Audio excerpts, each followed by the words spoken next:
There's been rumours for ages that Apple is planning on building a car, and I've actually done some digging and found out that it's going to happen. It's going to become a reality, and it's actually called Project Titan.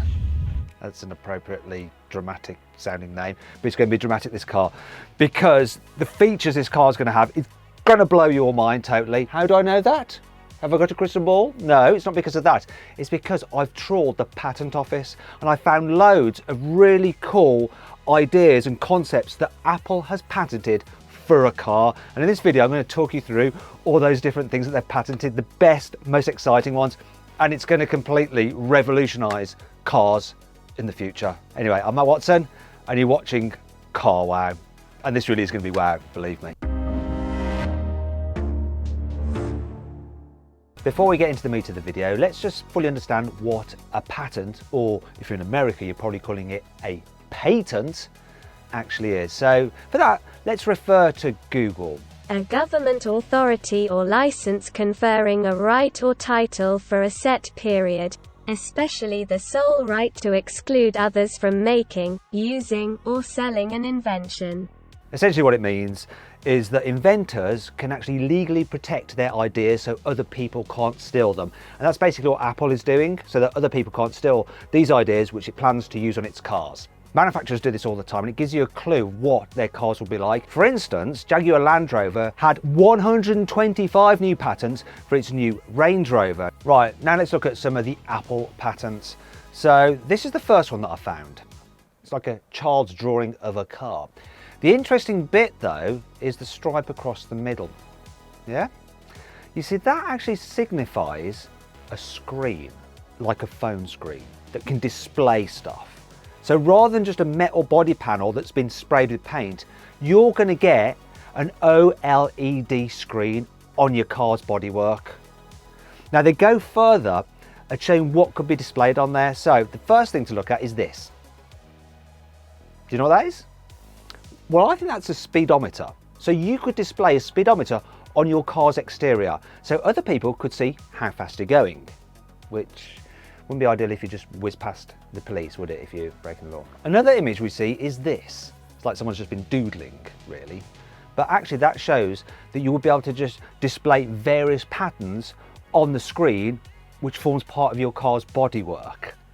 And then the next one has some signs. You can see a stop sign there, and something that looks like a witch's hand, though I think that's more supposed to be like flames. The idea behind this is that you should be able to have a car's bodywork, because it's a screen, being fully customizable with whatever image you might want to show. I mean, it's completely nuts, really. Now, it might be a little bit hard for you to get your head around what this could look like in reality from just looking at these pattern drawings, which are very, very basic. So what we've done is drawn up an image of a car to show you what it will look like with screens as body panels. Now, the shape of the car is not what the Apple car will look like. I've just used that as an example, but how the screens could work is very much what we could see in reality.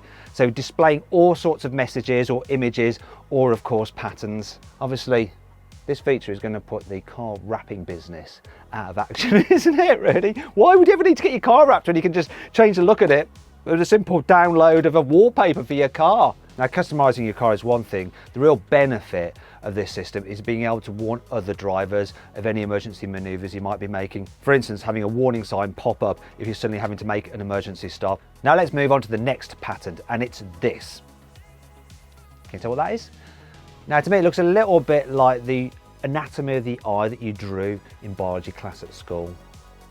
And it's sort of along those lines.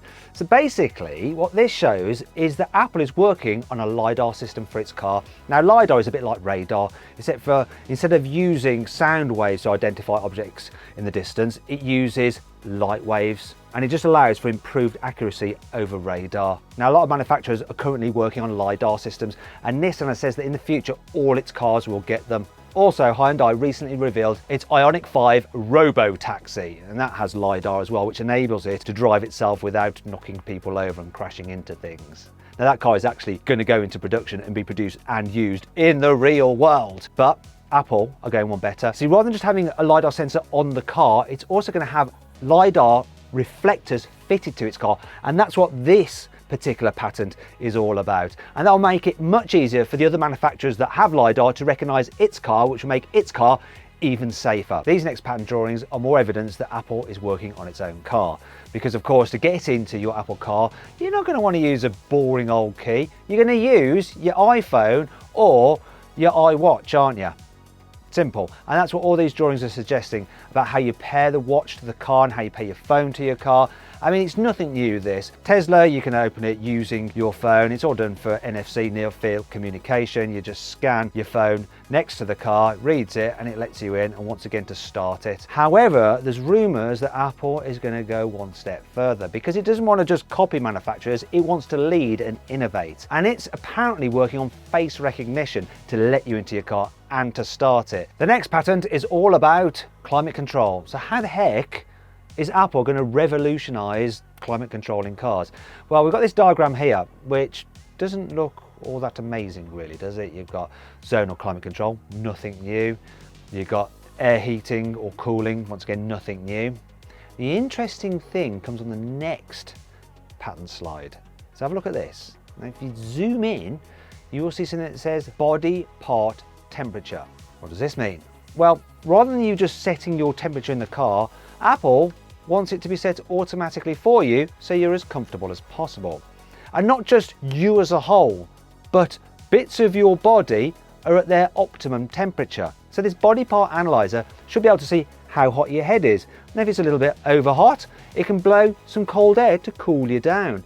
But let's say while your head is hot, your feet are freezing. Well, it'll automatically register that and make sure there's some warm air going to your feet so that overall you are in the optimal temperature. Sounds luxurious. There's another thing they're going to be doing as well, because they're not just going to rely on blowing hot and cold air about the place. That's just too basic. Instead, they're going to control the sun as well. Yes, Apple wants to control the sun. Now it's going to do this through tinted glass, and not just any old tinted glass. It's going to use glass like you get with those sunglasses, you know, with transition lenses, which get darker when it's bright and lighter when it's dark. Now, some manufacturers already allow you to change the tint on the sunroof, but it's usually either just dark or light. For instance, on the BMW iX, Apple will be able to vary it completely so that it can alter the amount of light coming in to heat the cabin up or cool it down, depending if it requires shade. That's not all though, because you don't just want to do it to all windows at once. You want to be able to control lots of different sections of the car, so you can alter the amount of light coming in different parts, so you can heat and cool various bits depending on what each occupant requires. It's clever, huh? This next patent is a variation on the theme of shading. And you know how you have sun visors in cars, which you'll obviously put down if the sun suddenly gives you glare, or maybe even if you're dazzled by an oncoming driver who's left their headlights on too bright. Well, in the Apple car, you won't need any sun visors. Because of the clever transition lens style glass in the car, they'll actually be able to blank out various parts where you might get dazzled. So if you're looking around and you look over there and the system thinks, oh no, you're going to get dazzled, it can shade that area to prevent it from happening. This next patent solves a problem that not many people have probably thought about with the advent of self-driving cars. Now, a lot of manufacturers have shown self-driving cars, and one of the key features of them is that you can rotate the front seats around so that the rear occupants can actually look and talk to the front seat occupants. You know, there's been concepts from Mercedes, Mini, which feature this kind of optional seating arrangement. But what the heck happens if there's an accident? Well, Apple has come up with a solution, and this is it. Yes, people, what you're looking at is an airbag that deploys from the roof in the event of an accident. So if you're in that kind of lounge seating position, you don't all just slam together. Brilliant. This next patent Apple has registered is simple yet brilliant. I'm surprised no one has thought of it before. And here it is. So what you're looking at there is an adjustable seatbelt buckle. So you'll effectively be able to relocate where the buckle for the rear seatbelts actually are mounted. Now this is perfect because at the moment it's a one-size-fits-all scenario. So for some people the seatbelt buckle is behind them. That's if they're slightly larger of size. So it's a bit hard to get at and uncomfy. With this system, you'll be able to move it along so that you've got room to fit your seatbelt easier. Have a look at this next patent drawing. See what that is? That actually relates to gesture controls. Nothing new, I hear you say. BMW has been doing it for ages, and indeed my M3 has gesture controls, so I use it for increasing and decreasing the volume and for dismissing or accepting a phone call. The only problem with the BMW system is that sometimes you scratch your head and it'll change the music track or something like that, which is a bit annoying. Hopefully Apple can make it work better, especially considering what they're planning on doing with it. You see, if you look at the diagram again, what it's showing is some directions, and this is all about when the cars are self-driving, so you can just be sat there like that and the car will present you with options of which direction you can take, and then you'll just be able to choose which one. And obviously you'd want it to get it correct, otherwise you could end up going down the wrong road, and no one wants that. People do want self-driving cars though. Thing is, they're still a long way off.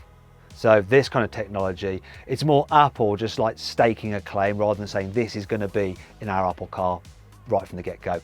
Probably something they'll do as an over-the-air update later in the future when all the legalities have been sorted out.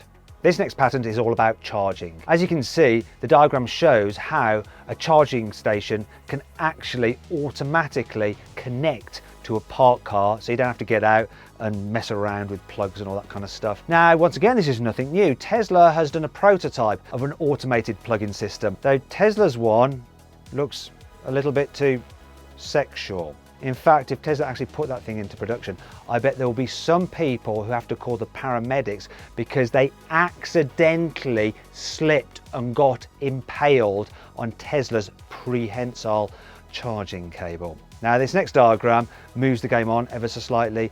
So what it shows is cars connecting to each other in convoy to charge from one another. Now, as you know, with the Hyundai Ioniq 5 and with the Kia EV6, you can use their vehicle to load system to charge other EVs from their batteries. Apple want to go on further and allow you to be able to do that when you're on the move. So cars will be able to hook up to each other while they're driving down the motorway to pass charge between different vehicles. It will be a little bit like refueling fighter jets in flight. This final pattern that I've found, which could eventually be used on the future Apple car, isn't something being fingered. What it signifies is a type of fabric which has LEDs underneath the surface. Now, the idea with this isn't to just shine mood lighting to the seat fabric. It's once again allowing you to personalize the interior of the car, much in the way that you have a screen on the exterior of the car which can show images. You can use these little LEDs to actually shine patterns through the seat. So if you don't like your interior design, you can change it slightly. As well as patterns, you could have text displayed on the seats for whatever you might want it to say. So hopefully there'll be none of that nonsense like when Porsche charges you an extra £1,000 to have the Porsche logo embossed on your seats. You'll just be able to do it yourself in your Apple car. Now, in addition to all the patent stuff I've just explained, there's further evidence about Apple moving towards building its own car. You see, other tech manufacturers have tried to build electric cars in the past and failed. An example is Dyson. The reason they've failed is that it's really difficult to build a car and really expensive. So what Apple are probably going to do is partner with someone that's either in the process of or have already built an electric car. Now, interestingly, Apple subcontract a Taiwanese firm called Foxconn to actually build its iPhones. And Foxconn has just revealed a bunch of electric cars. Here they are. Now, they're imaginatively titled the Model C and the Model E.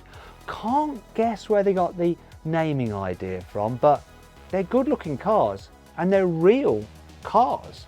So these could be used as the platform for the future Apple car. I hope you all enjoyed the video. If you did, give it a like. Let me know what you think of the tech that I've explained in this video. Do you think it's a hit? Are there any other ideas that you'd like to see on a future Apple car? Now, if you want to watch some more videos, click on those windows there. And if you click on that box there, you're going to get an amazing surprise.